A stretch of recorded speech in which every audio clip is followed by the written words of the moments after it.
அச்சோ ஸ்விட்சே ஆன் பண்ணாமல் dry fruits powder mix பண்ண போகிறேன். லட்டு பண்ணிடலான்னு பிளான் பண்ணிட்டேன். ட்ரை பண்ணி பார்க்கலாம். ஹாய் கைஸ், நாங்கள் இன்றைக்கி ஹெல்த்தி ட்ரிங்க் பவுடர் மிக்ஸ் எப்படி பண்ணுறது தான் பார்க்க போகிறோம். நான் போய்ட்டு flax seeds, almond, pumpkin seeds, walnuts, sunflower seeds இது 5ம் போட்டு எப்படி பண்ணலான்னு பார்க்கலாம்.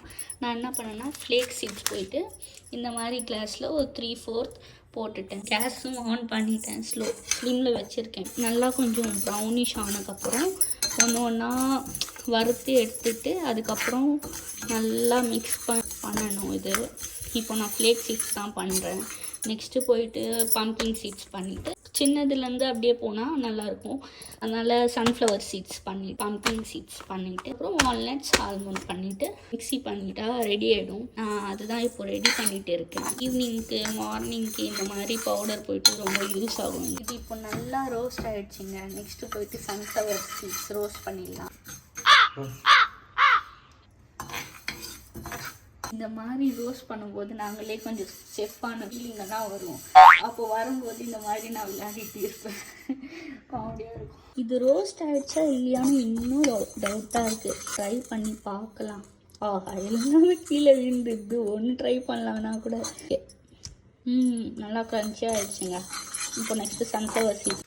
சரிங்க, நெக்ஸ்ட்டு சன்ஃப்ளவர் சீட்ஸ் தான் ஓப்பன் பண்ணலாம். இப்போ ஓப்பன் தான் பண்ணுறேன்.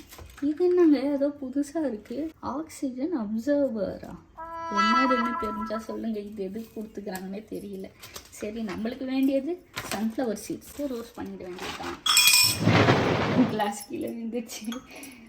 ஏதோ சன்ஃப்ளவர் சீட்ஸும் கொஞ்சம் ரோஸ்ட் ஆகிடுச்சுன்னு ஒன்றே சாப்பிட்டு சூடாக இருக்குங்க.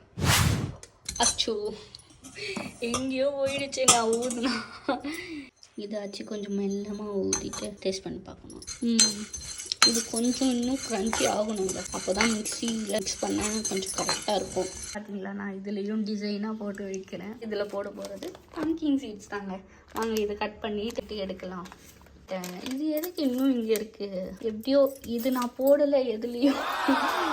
சரி, ஓகே. பம்கின் சீட்ஸ் எனக்கு கொஞ்சம் பிடிக்கும்னு நான் கொஞ்சம் எக்ஸ்ட்ராவே சேர்த்துக்கிட்டேங்க. பம்கின் சீட்ஸ் போயிட்டு கொஞ்சம் ஹை ஃப்ளேமில் வச்சு தாங்க பண்ணுறேன். இப்போது சவுண்டு வேறு வருது டக்கு டக்குன்னு. தெரியுதாங்க சவுண்டு? பயமாக இருக்கு. பிளேட்டில் எடுத்துடலாம் வாங்க. பிளேட்டில் ஆல்மண்ட் போயிட்டு எல்லாமே சேர்க்குற மாதிரி 3/4 சேர்த்தா கரெக்ட் ஆகாது. இதுலேயே நான் ஆஃப் போட்டு ஸ்டாப் பண்ணிட்டு போகிறேன். 3 கூட சீக்கிரமாக ரோஸ்ட் ஆகிடுச்சு. ஆனால் இந்த ஆல்மண்ட் ரோஸ்ட் ஆக ரொம்ப லேட் ஆகும். ஃபைனலி ஆல்மண்டும் ரோஸ்ட் பண்ணிட்டேங்க. நெக்ஸ்ட்டு போயிட்டு வால்நட்ஸ் தான் நாங்கள் இப்போது ஓப்பன் பண்ணணும். நீங்கள் பார்த்தீங்களா எவ்வளோ டைட்டாக இருக்குன்னு? பார்க்க எங்கள் பிரெயின் மாதிரியே ஃபீல் ஆகும். வால்நட்ஸை பார்க்கும்போதெல்லாம் பிரெயின் ஞாபகம் தான் வருமே. எப்போவுமே வால்நட்ஸ் வேக்யூம் பேக்கிங்கில் தான் பண்ணியிருப்பாங்க. இது பார்த்த உடனே எனக்கு பிரெயின் ஃபீலிங் தாங்க வந்துகிட்டே இருக்கு. சவுண்டு வரைக்கும் கட் பண்ணும்போது அந்த ஹேர் ரிலீஸ் ஆகும்போது சவுண்ட் வரும் இல்லையா, அந்த மாதிரி. வால்நட்ஸ் மட்டும் இவ்வளோ டைட்டாக பேக் பண்ணுறாங்கன்னு தெரியல. இது 1 போட்டு கொஞ்சம் போட்டுக்கலாம். கேஸில் போட்டால் ஒன்றுமே இருக்காது. இன்னும் கொஞ்சம் போட்டுக்கலாம். இதையும் ரோஸ்ட் பண்ண ஸ்டார்ட் பண்ணிக்க வேண்டியது தான். பண்ணி வச்சிருந்தா என் ஹஸ்பண்ட் வந்து சாப்பிட்டுட்டே இருக்காங்க.